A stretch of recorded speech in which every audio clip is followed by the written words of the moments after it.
The fastest way to build wealth in any country. There's a number that dictates how fast you can build wealth. Not your salary, not your age, not even how smart you are with money. It's a number most people never calculate, and it explains why two people earning the same amount in different countries end up in completely different financial realities 15 years later. The number is called your savings rate, multiplied by your investment return, divided by your cost of living inflation. And in 2026, that equation is breaking in real time. Here's what makes this urgent. For the first time in 3 generations, the traditional path to wealth, save 10%, buy a house, wait 30 years, doesn't math anymore in most places. Housing appreciation has outpaced wage growth by 340% since 1985 in developed economies. The gap is worse in developing ones, which creates a strange problem. People are working harder, earning more nominally, and falling further behind relatively. You see it in the data.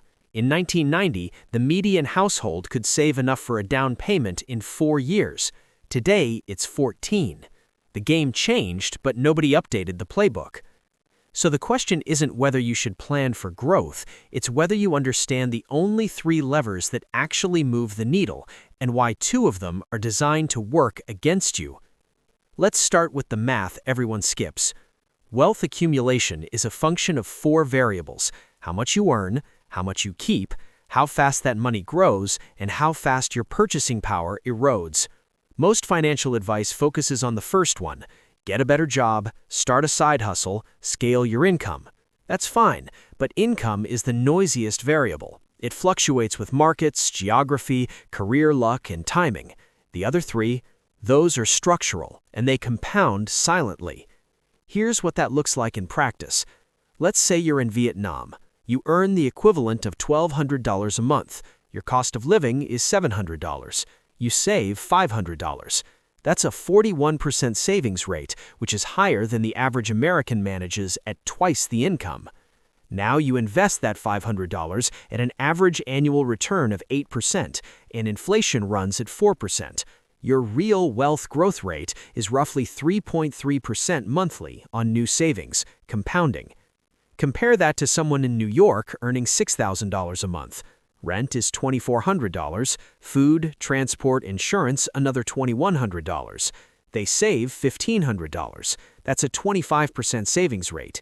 They invest at the same 8%, but inflation is running at 3.5%, and their investment options carry higher fees. Their real growth rate? About 2.8% monthly on new savings. Same discipline, different math. The Vietnamese saver catches up in purchasing power terms within 7 years, assuming static conditions, which, of course, never hold. But the principle does. The uncomfortable truth here is that wealth velocity isn't about working harder, it's about geographic and structural arbitrage. You either live where your earnings stretch further, or you make money in a strong currency and spend in a weak one. Everything else is noise. Now, here's the part that breaks the equation. Most people can't move. They're anchored by family, visa restrictions, language, or jobs that don't port across borders. So they're stuck optimizing within a system that's rigged by 2 forces: monetary policy and asset inflation. Central banks in developed countries have spent 15 years suppressing interest rates to stimulate growth.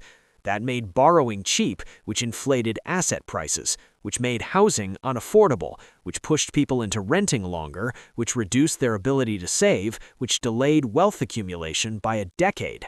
In developing countries, the dynamic is worse. Currencies are weaker, so imported goods are expensive, inflation is higher, so savings erode faster, and capital controls often restrict where you can invest, trapping your money in low-return domestic assets. This creates a bizarre trap. The people who most need aggressive wealth building are often in the countries where it's structurally hardest. The people in countries with better infrastructure already have generational wealth cushions. You're not imagining it. The game is tilted.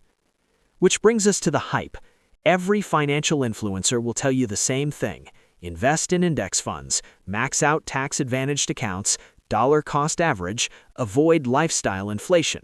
And sure, that works if you have 30 years, if markets cooperate, if your country's currency doesn't collapse, if inflation stays moderate, if your job remains stable. But the original question was how to plan for growth as fast as possible, and the honest answer is that speed requires risk.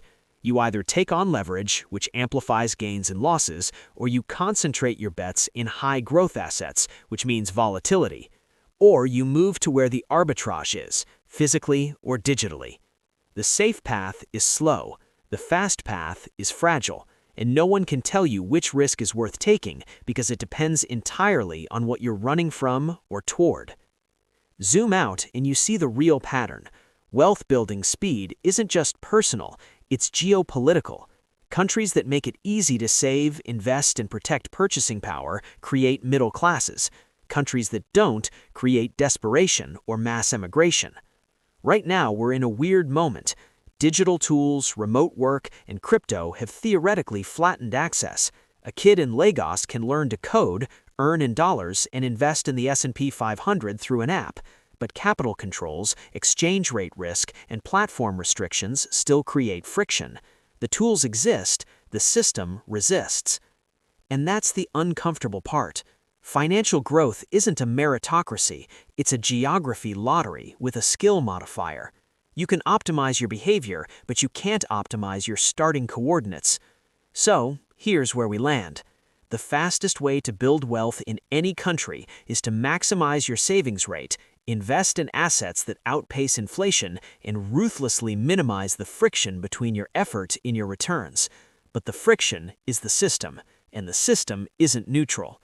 Which leaves you with one question.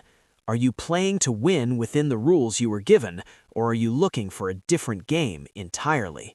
Because the math says one of those is faster, but no one can tell you which one is safer.